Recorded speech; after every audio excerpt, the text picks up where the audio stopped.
made me forget about my problems. It was just a super fun film. Fashion was great. The eyebrows were on Because point. that first scene with Gina Ortega is super intense, right? And with Scream, he basically is commenting on the slasher, movie.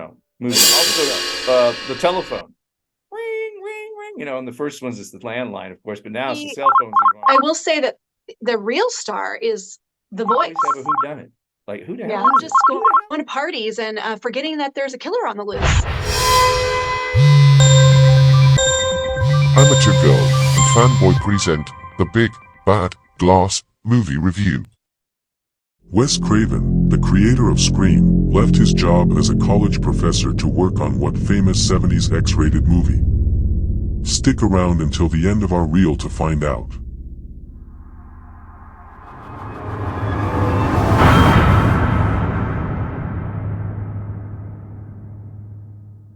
Do you enjoy scary movies, Amateur Girl?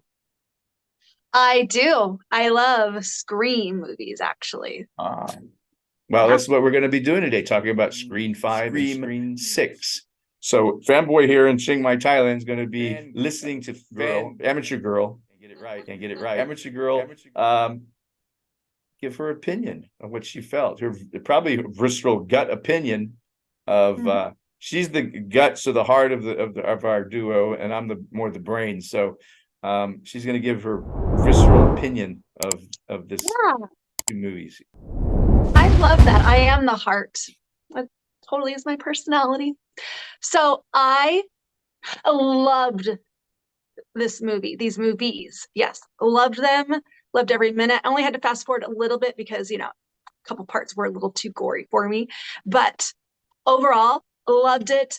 Obsessed with the girls' eyebrows. Like I even did my eyebrows a little bit more today because obsessed, especially the second film. I felt like their eyebrows got even better. But I loved the fashion or flannel from the 90s because that's when it started, and had so much fun revisiting old friends like Nev Campbell and Courtney Cox, huge fan. And then David Arquette. People wondered why Courtney Cox chose him. He's adorable. I love him.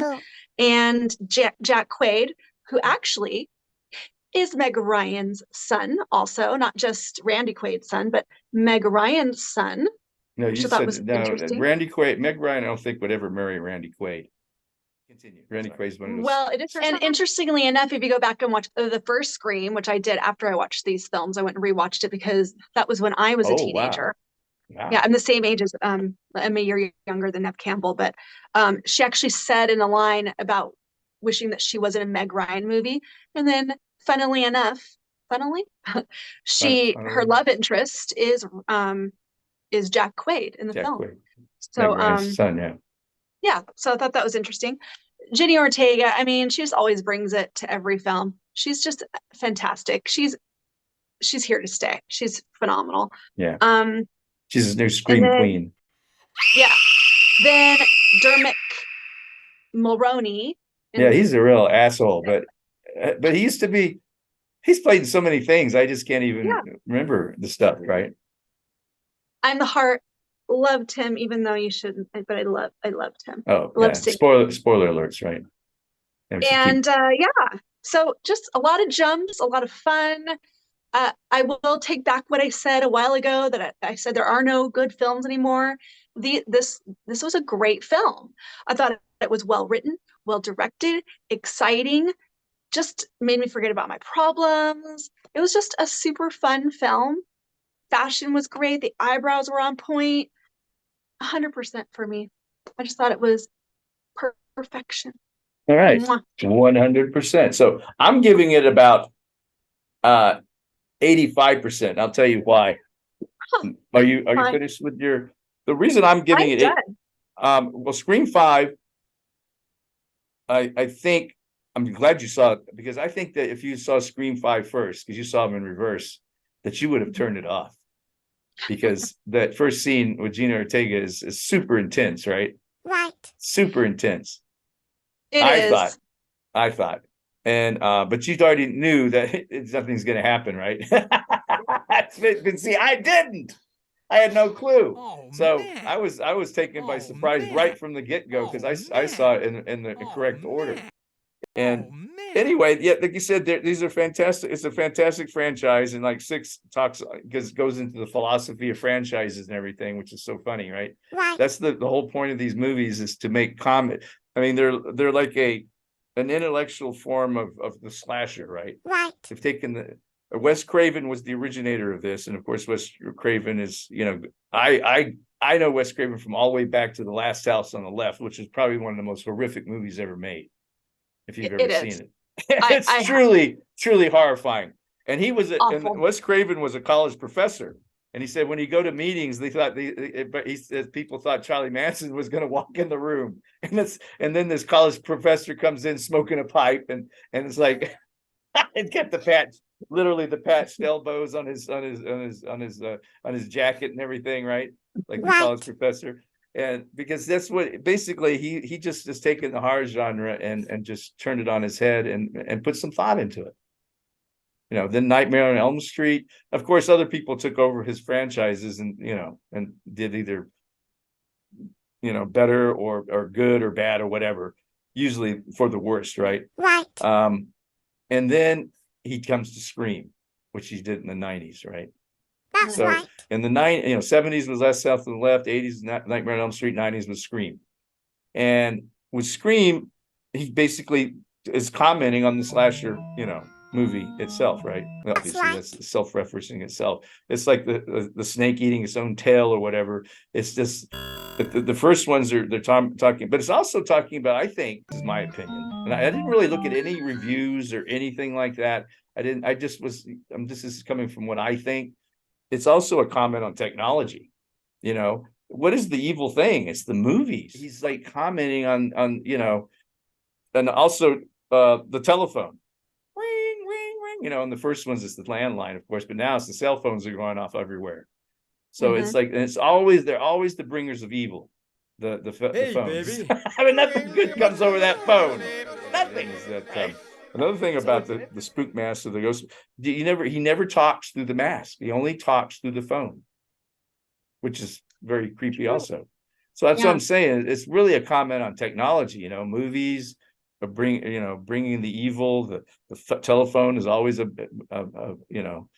messenger of evil and all this stuff. So I don't know what Wes Craven, I think he used that in his first one too. What Wes Craven has against technology, since it was his friend. Wes Craven's dead now, but it was his friend because that's how he made his successes through movies, right? But it's as an intellectual, you can think about you can have two minds about something, right? I will say that the real star is the voice. It's some dude that is the voice. There's an actor who does that voice. I saw it in the credits. I didn't get that it says the voice. So it's an interesting comment. And the guys who took it over, it's another partnership, two filmmakers, and they originally belonged to this thing called Chad and Bob and something or another. They're YouTube directors. I mean, they both were, at least one of them was working in the film industry, like as a, camera operator and loading the film, that type of work. And, but then he met up with this other guy, or I guess there's three of them, and they started making, with the Groundlings there in Los Angeles, they started making like short little horror shorts. So you can look them up in the last minute, because I did go watch some of them, and they're pretty funny and pretty scary, right? Kind of what Scream is. So they came out of that, and as Spielberg said years ago during Jaws, he always wanted to do a movie where a laugh turns into a scream, or a scream turns into a laugh. And they've kind of like been following that pattern in the Scream shows, especially in these two, right? So they're lighthearted. And can you say they're lighthearted? They're horrifyingly lighthearted, though, right? And there's like a glee to them, a joy, and the horrifyingness of it all. But they're generally scary, right? Mm-hmm. I thought they were generally scary, especially the number 5. And I thought 5 was very brutal. It was brutal. The murders were brutal. But 6, they gotten to the point where, I don't want to say it, but that they get these horrible stabbings, and somehow these people are still walking around. I don't know how they do it. they got massive losses of blood, and they're still hopping around and doing stuff, right? So it's just still funny. So there's that. So that's I would take, but I would give the 5 a little bit higher, lower rating, but not much than 6. The only reason I don't think people who are squeamish might have trouble with the brutality of the violence, right? And even though it's very kind of a thoughtful film, and it's got, and what I love about the Scream also, it's not just usually a slasher. You got Jason, you got the Halloween guy. You got a character walking around. You know what he is. He's just a guy out to kill everybody, right? And this one, you always have a whoddunit. Like, who the hell is it? Who the hell is it? And it drives you crazy because you really can't figure it out, which is what's so great about it, right? Yeah. You think, oh yeah, it's probably that, but then it turns out not to be that. Oh, it might be that, or no, it's not that either. And they do it very well, don't they? They cover the tracks so well. So, without doing spoiler alerts, it's I would again give it. She gives it. Amateur gives 100%. I will give it 85% just because of the violence and some of the the quirkier, maybe kind of conceptual stuff where it's kind of like the Ghost in the Machine type thing, right? Where they just make it up to keep the story going. But other than that, a fantastic ride. And again, like you said, I did love it enough to go back and watch the originals just because I thought it might taint my opinion of the last two. The only thing I don't like is that Neve Campbell didn't come back. I really enjoyed seeing her again. And so did I. And then she didn't come back, folks, because they didn't give her enough money. So they just kind of wrote her into a vacation with her kids. That's what they said, right? It's so funny. And so hopefully, if they do it number 7, with the Carpenter sisters, I call them the Carpenter sisters, Gina Ortega and anyway, Melissa Barrera. Yeah, I'm not very familiar with her, but I liked her quite a bit. Yeah, she's really got the eyebrows, right? Melissa Barrera. Love them. Yeah, and but anyway, it was just a great ride. I really can't say much more without repeating. Except for one thing, while you were ranting, because that's what it's our rant. Okay. I thought, in both the movies, and the first one, if you go back and watch the first one, the original, and then you watch the 2, they love just going to parties and forgetting that there's a killer on the loose. They don't seem to. I'd be cowering in the corner with the door locked and like all the furniture pushed up against the door and the alarm on and a gun and a knife. You know what I mean? Like, they're really worried that there's like some murderer that they're not sure if it's their friend or the neighbor. He thinks the cops will show up, but in this case, the cops show up and they get killed. They take care of that situation right there. So that was what I was talking about, the Ghost in the Machine, though. The kind of this kind of they're kind of manipulating it.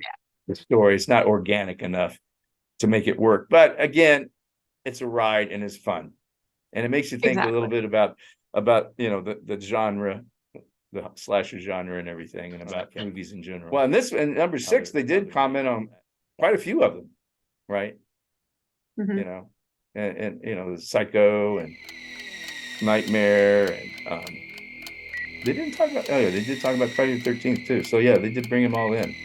They kind of covered the base. So again, if you love this kind of, if you like the Scream franchise from the beginning, you got to see these 2 movies. Correct? So correct, fanboy. So anyway, that is our little rant about Scream 5 and Scream 6. And next week we'll be back with be talking about the Guardians of the Galaxy. Yeah. Which I'm looking forward to. Okay. And that is Fanboy signing off from Chiang Mai, Thailand. Wes Craven worked on many X-rated films in the 70s, including Deep Throat. His credits were under many aliases like Abe Snake.